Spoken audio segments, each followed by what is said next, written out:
अमेरिकी राष्ट्रपति Donald Trump अपने दूसरे कार्यकाल में अमेरिका फर्स्ट नीति की जोरदार वकालत कर रहे हैं। यदि ब्रिक्स मुद्रा चलन में आती है तो ट्रंप को लगता है कि विश्व बाजार में डॉलर के अधिकार को झटका लगेगा और उन्होंने चेतावनी दी है कि वह ब्रिक्स देशों के खिलाफ 100% टैक्स लगाएंगे। हालांकि विशेषज्ञ के कह रहे हैं कि भले ही ब्रिक्स मुद्रा पर कई वर्षों से चर्चा चल रही है, लेकिन फिलहाल यह संभव नहीं है। अमेरिका के राष्ट्रपति के रूप में दूसरी बार कार्यभार संभालने डोनाल्ड ट्रंप कर अपने प्रमुख पदों की घोषणा कर रहे हैं, जबकि अमेरिका में जन्मे बच्चों के लिए नागरिकता का मुद्दा अभी भी चर्चा में है। उन्होंने ब्रिक्स के उपयोग के प्रयास के खिलाफ चेतावनी दी। ब्रिक्स देशों ने घोषणा की है कि अगर ये देश वैश्विक बाजार में डॉलर के स्थान पर किसी अन्य मुद्रा का उपयोग करते हैं तो उन पर 100% टैक्स लगाया जाएगा। ट्रंप ने दिसंबर 2024 में राष्ट्रपति चुने जाने के बाद यही बात कही थी। हमें इन देशों से यह कहने की जरूरत है कि वे ब्रिक्स मुद्रा को लागू नहीं करेंगे और वे मजबूत अमेरिकी डॉलर के विकल्प के रूप में किसी भी मुद्रा का समर्थन नहीं करेंगे, अन्यथा उन्हें 100% टैक्स का सामना करना पड़ेगा और अमेरिका के अद्भुत बाजार में अपना माल बेचने का अवसर खोना पड़ेगा। अंतर्राष्ट्रीय बाजार में डॉलर का दबदबा है और 90% व्यापारिक लेन देन डॉलर में ही होता है। कुछ समय पहले तक तेल का 100% व्यापार डॉलर में होता था। 2023 तक 5 में से एक व्यापारी गैर डॉलर मुद्रा का उपयोग करने तेल का व्यापार करेगा। 2022 में यूक्रेन पर जैसे ही रूस ने युद्ध की घोषणा की थी, अमेरिका और उसके सहयोगी ने न केवल रूस और अंतर्राष्ट्रीय भुगतान प्रणाली स्विफ्ट से बाहर कर दिया, बल्कि उस पर आर्थिक प्रतिबंध भी लगा दिए। 2012 में ईरान को भी स्विफ्ट से बाहर कर दिया गया था। इस विकास के बाद डॉलर के लिए वैकल्पिक भुगतान प्रणाली खोजने का दबाव तेज हो गया। वैकल्पिक मुद्रा प्रस्ताव के पीछे का विचार डॉलर के वर्चस्व को कम करने के साथ साथ अमेरिका द्वारा लगाए गए आर्थिक प्रतिबंधों से निपटना है। 2022 में 14वें ब्रिक्स शिखर सम्मेलन में रूसी राष्ट्रपति व्लादिमीर पुतिन ने एक नई वैश्विक मुद्रा की आवश्यकता का उल्लेख किया और कहा कि वह सभी बाजार भागीदारों के साथ इस पर चर्चा करने के लिए तैयार है। 2023 में जोहान्सबर्ग में आयोजित ब्रिक्स शिखर सम्मेलन में बोलने वाले ब्राजील के राष्ट्रपति लुइज इनालियो लुला दा सिल्वा ने भी कहा कि ब्रिक्स मुद्रा के उपयोग से न केवल भुगतान संभावनाएं बढ़ेगी बल्कि हमारे आर्थिक हितों की भी रक्षा होगी। अक्टूबर 2024 में रूस के कजान में आयोजित ब्रिक्स शिखर सम्मेलन में रूसी राष्ट्रपति व्लादिमीर पुतिन ने डॉलर की संप्रभुता के खिलाफ सीधे तौर पर हमला बोला। डॉलर का इस्तेमाल एक हथियार के रूप में किया जा रहा है, ऐसे करना बहुत बड़ी गलती है। प्रधानमंत्री नरेंद्र मोदी ने भी इसी बात को दोहराते हुए कहा, भारत ब्रिक्स सदस्यता देशों के आर्थिक एकीकरण में रुचि रखता है। स्थानीय मुद्राओं के माध्यम से व्यापार करने और सीमा पार सुचारू भुगतान से हमारा आर्थिक सहयोग मजबूत होगा। उन्होंने कहा, वैश्विक बाजारों के संदर्भ में अमेरिका जितना महत्वपूर्ण है, ब्रिक्स देश भी उतने ही महत्वपूर्ण है। ब्राजील, रूस, भारत और चीन ने 2006 में ब्रिक्स संगठन का गठन किया। 4 वर्ष के बाद दक्षिण अफ्रीका इसमें शामिल हुआ, जो ब्रिक्स के नाम से जाना गया।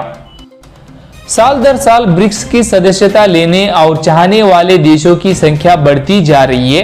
वर्तमान में 10 देश इसके सदस्य हैं और आर्थिक एवं राजनीतिक शक्ति के रूप में उभरते का प्रयास कर रहे हैं। दुनिया की 40% आबादी इन देशों में रहती है और वैश्विक सफल घरेलू उत्पाद में इनका योगदान 1/3 है।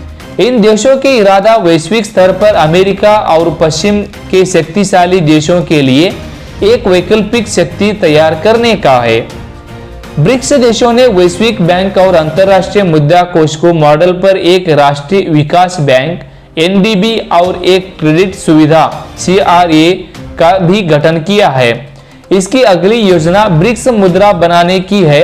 इन देशों का मानना है कि अपने देशों के आर्थिक हितों की रक्षा के लिए वैश्विक वित्तीय प्रणाली में अमेरिकी संप्रभुता का मुकाबला करने के लिए डॉलर पर निर्भरता से बचने के लिए एक अलग मुद्रा आवश्यकता है। रूस जो अमेरिका प्रतिबंधों का सामना कर रहा है और चीन जो दुनिया की सबसे बड़ी अर्थव्यवस्था की स्थिति के लिए अमेरिका के साथ प्रतिस्पर्धा कर रहा है, वैकल्पिक मुद्रा की पुरजोर वकालत कर रहे हैं। ब्रिक्स मुद्रा अवधारणा अभी भी अपनी प्रारंभिक अवस्था में है। सभी सदस्य देशों को नई मुद्रा का उपयोग करने के लिए सहमत होना होगा। यह इतना आसान नहीं है, इसलिए ब्रिक्स मुद्रा को लागू होने में काफी समय लग सकता है। चीन और रूस के अलावा ब्रिक्स देशों के भारत, ब्राजील, दक्षिण अफ्रीका और अमेरिका से भी अच्छे संबंध है। इसलिए ये देश अचानक से अमेरिका के खिलाफ रवैया नहीं अपना सकते। साथ ही इन सभी देशों की आर्थिक स्थितियां भी अलग अलग है। इन देशों के बीच व्यापार घाटा गंभीर है। इन देशों के मौद्रिक व्यापार और राजनीतिक नीतियों में मतभेद है। देश की मुद्राओं की विनिमय दरों भी अंतर होता है। भारत और चीन सहित कुछ सदस्य देशों के बीच विश्वास की कमी भी है। इन सभी चुनौतियों से पार पाने के बाद ही वैकल्पिक मुद्रों की अवधारणा हकीकत बन सकती है, लेकिन विशेषज्ञों का कहना है कि ये इतना आसान नहीं है। वैकल्पिक मुद्रा अभी भी प्रस्ताव चरण में है। फिर भी अमेरिकी राष्ट्रपति ट्रंप ने ब्रिक्स देशों पर जमकर हमला बोल रहा है, क्योंकि ब्रिक्स वैश्विक देशों की प्रभावशाली समूहों में से एक है। अमेरिका पर निर्भर कई देश इसके सदस्य हैं। यदि ब्रिक्स देश वैकल्पिक मुद्राओं में व्यापार करना शुरू करते हैं तो डॉलर की वैश्विक मांग कम हो जाएगी। विश्व मुद्राओं के मुकाबले डॉलर का मूल्य कम हो जाएगा।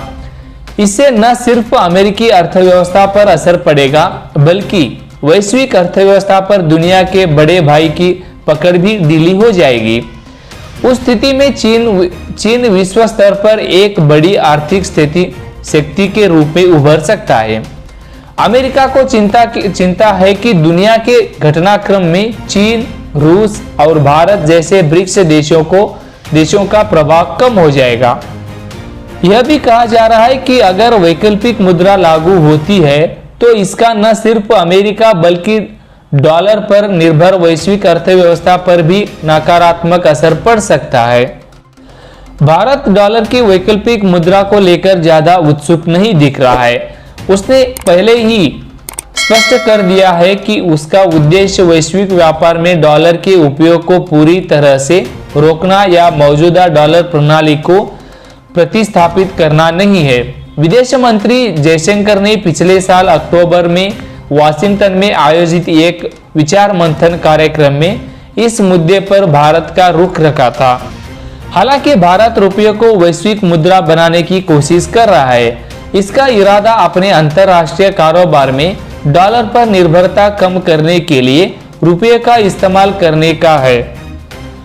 डॉलर की कमी का सामना करने वाले देशों में अमेरिका नाकाबंदी द्वारा लक्षित देशों के साथ सुचारू व्यापार की सुविधा के लिए रुपये या वैकल्पिक मुद्रा में लेन देन करना आवश्यक है। भारत का मानना है कि भविष्य में दुनिया की प्रभावशाली मुद्राओं के सामने आने वाली चुनौतियों से निपटने और देशों के मौद्रिक हितों की रक्षा के लिए रुपये को अंतर्राष्ट्रीय स्तर पर ले जाने की जरूरत है।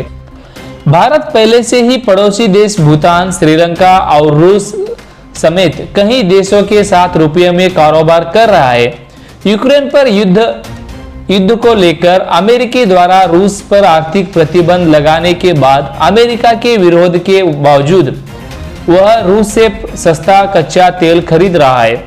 इस लेन देन के लिए भुगतान रुपये में किया जाता है। भारतीय रिजर्व बैंक ने भी विदेशियों को भारत में वास्को खाते खोलने की अनुमति दी है ताकि वे अंतर्राष्ट्रीय लेन देन का भुगतान रुपये में कर सकें।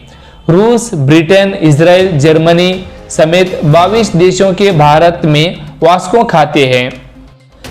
रूस और चीन जैसे ब्रिक्स सदस्य देशों में से भारत एक रूस के साथ अच्छे संबंध है, लेकिन चीन के साथ उसके संबंध इतने ही है। ब्रिक्स देशों में सबसे बड़ी आर्थिक शक्ति होने के नाते चीन किसी भी मामले में दूसरे देशों को प्रभावित कर सकता है। वह वैकल्पिक मुद्रा के मुद्दे को भी प्रभावित करने की कोशिश कर सकता है और अपनी मुद्रा युआन के वैकल्पिक मुद्रा बनाने की कोशिश कर सकता है। भारत इसे किसी भी कारण से स्वीकार नहीं करता, इसलिए ब्रिक्स मुद्रा को लेकर उत्साहित होने की संभावना कम है, ऐसे वित्तीय विशेषज्ञों की विश्लेषण है।